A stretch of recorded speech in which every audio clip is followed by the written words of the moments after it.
Game of Thrones is about a fantasy world, the centerpiece of which is a continent called Westeros, and the fight for the Iron Throne. It's about people trying to gain power. It's about people who already have power trying to keep power, and then those caught in the middle. It goes from Dorne in the south all the way up to the Wall in the north, and then beyond the Wall, the untamed lands, the haunted forest, and the land of always winter. This world is very similar to ours in some ways. The most obvious way in which it's different is that the seasons are not of fixed length. Nobody knows how long the winter is going to last, and it really increases the stakes. You were born in the long summer. You've never known anything else. But now winter is truly coming, and in the winter, we must protect ourselves. The Seven Kingdoms is a single realm made up of 7 realms that once were independent, and the north is perhaps the largest of those 7 kingdoms. Winterfell is the seat of House Stark, which is the central family of the series, and it's not a city or town so much as it is a stronghold, a fortress. Winterfell is a much more bleaker place. It's a much more simple kind of environment. I think it's just that coldness, that stone rooms, the darkness. It's not flamboyant in any way. It's a very simple kind of life that they have there. There's great honor serving in the Night's Watch. The Starks have manned the wall for thousands of years. The Wall is a 700-foot structure of ice and earth that spans the entire east-west breadth of the continent. He gets there and he finds it's a dirty, half-built castle, and the people he's around are quite a lot of the time unsavory people. The Night's Watch is an order of men dedicated to protecting the Wall and protecting the 7 kingdoms. The Night's Watch has become an army of undisciplined boys and tired old men. Your sister sits by the side of the king. Tell her we need help. King's Landing is the capital city of my 7 kingdoms of Westeros. It is a place where there is extravagance and wealth. It's colourful, it's corrupt, there's brothels, there's a rather decadent kind of, feel to the whole fabric of the place. Daenerys Targaryen has wed some Dothraki horse lord. What of it? Shall we send her a wedding gift? A knife, perhaps a good sharp one. There are the continents, starting with the Free Cities and then traveling progressively further east. And Daenerys is on one of them. It's raw, it's guttural. Everything of importance happens under the sky where everyone can see, and there's no privacy. So that's why it's such a kind of alien culture to be combined, really. What we wanted to do was create a place so that when people turned on the TV and started watching the show, they were transported to somewhere else. And at the same time, not so alien that it felt like it was taking place in a different universe. And it's huge. For television, the scope is tremendous. Night gathers, and now my watch begins. It shall not end until my death. I shall take no wife, I shall wear no crowns, and win no glory.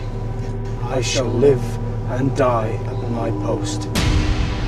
I am the sword in the darkness. I am the watcher on the walls. I pledge my life and honor to the Night's Watch for this night and all the nights to come. The Night's Watch are a sworn brotherhood that defend the Wall. The Wall is a gigantic wall of ice. It's 100 leagues long from coast to coast. It goes across the entire width of Westeros, which is rather narrow at that point. At its highest, it's 700 feet high, and it's located hundreds of miles north of Winterfell. It's the boundary of the Kingdom of the North. Beyond that is the wild, is the haunted forest, is lands where no one rules. The Wall was built thousands and thousands of years ago for reasons that have been lost in the mists of time, but legend has it was built to keep the things in the north out. There are many dangers that lurk beyond the Wall. Beasts, the wildlings, which are essentially northern barbarians, but the most fearsome are the White Walkers. No one has seen them for thousands of years. It's gotten to the point where some people believe they never existed or are simply creatures out of mythology. You came alone, without friends or honor. You came to us rich, you came to us poor. Some of you bear the names of proud houses. Others only bastard names and no names at all. It does not matter. All that is in the past. The Night's Watch is an order of men dedicated to protecting the wall and protecting the Seven Kingdoms from all the dangers that lurk beyond. Next time I see you, you'll be all in black. It was always my colour. They're also called the Black Brothers. They dress in all black and they live a very hard life. They're kind of a cross between an ancient monastic order and a special forces brigade. When you join the Night's Watch, when you take the black, as it's called, you're joining for life. It's not a sentence of a few years. You take that oath, you say those words, and you will spend the rest of your life on the wall. I don't understand why you'd be giving up. We have no families. None of us will ever father sons. I don't care about that. The past is irrelevant. Your commitment to the wall is absolute. It is for the rest of your life. And you will forego such common niceties as having a home and a family. Those things are gone. Give my regards to the Night's Watch. I'm sure it will be thrilling to serve in such an elite force. And if not, it's only for life. You've got to really, really believe in it, or you've got to feel that you've got nothing left to lose. They've sworn themselves to lifelong service, so if you desert, you are executed. You want to run away south? Run away. Of course, they will behead you as a deserter. Their loyalty is to the realm as a whole, not to any particular house or kingdom, which makes them very different from all the other people we encounter in the Seven Kingdoms, who tend to be more loyal to their particular families and houses than they are to this concept of the greater realm. Lovely thing about the Watch. You discard your old family and get a whole new one. Not everybody wants to be there, but everybody's put together. And people who were strangers yesterday, you have to get used to being very, very, very close to. The people are quite a lot of the time unsavoury people with no loyalty, no sense of duty. People of all sorts of problematic backgrounds come together, but essentially what it becomes is a brotherhood. It doesn't matter where you're from, it doesn't matter who you are. Once you're accepted and you pass all the training that they do, then you become part of that brotherhood, and everything before is washed away and you start anew as this new person. Here, on the wall, we are all one house. The Watch is commanded by a Lord Commander who serves for life but is elected by the Sworn Brothers. Within the Night's Watch there are 3 orders: the stewards, who essentially take care of all the housekeeping, the upkeep. There's the order of the builders, who are charged with maintaining the wall, maintaining the castles, and there are the rangers, who are probably the fighting corps of the Night's Watch. And Benjen Stark is the first ranger of the Watch.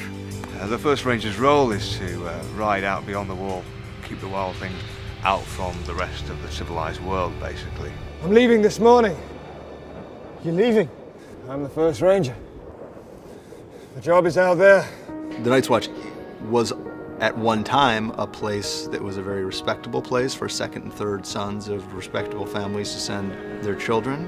When you are the third son, you know that you are not going to be the lord of the castle, and you know that you're not going to inherit your father's lands, and the Night's Watch is a place where you could go to distinguish yourself, and there's still remnants of that. A bastard boy with nothing to inherit, off to join the ancient order of the Night's Watch.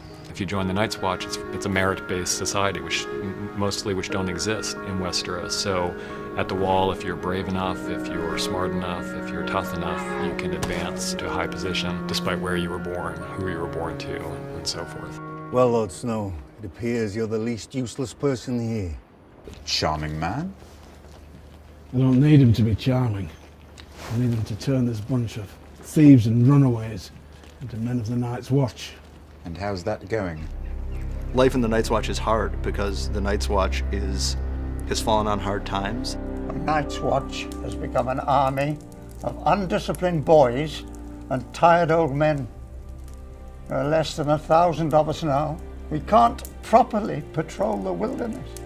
The threats beyond the wall seem less and less because it's been longer and longer since anything's played any threat to the kingdoms from the wall. So less and less people are sent up there to protect. The Night's Watch protects the realm. Ah, yes.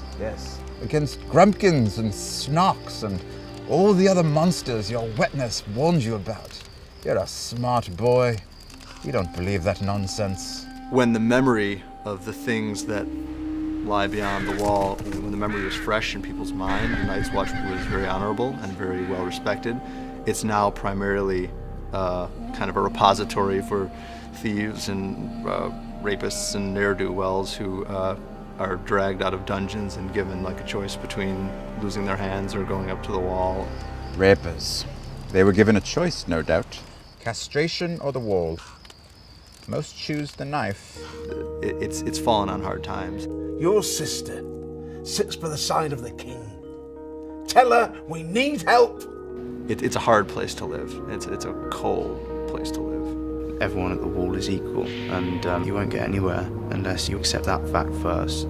It's ultimately the kind of a place that can very easily, I think, break people, or it can make them stronger. We're the only thing standing between the realm and what lies beyond. And winter does come. Gods help us all if we're not ready.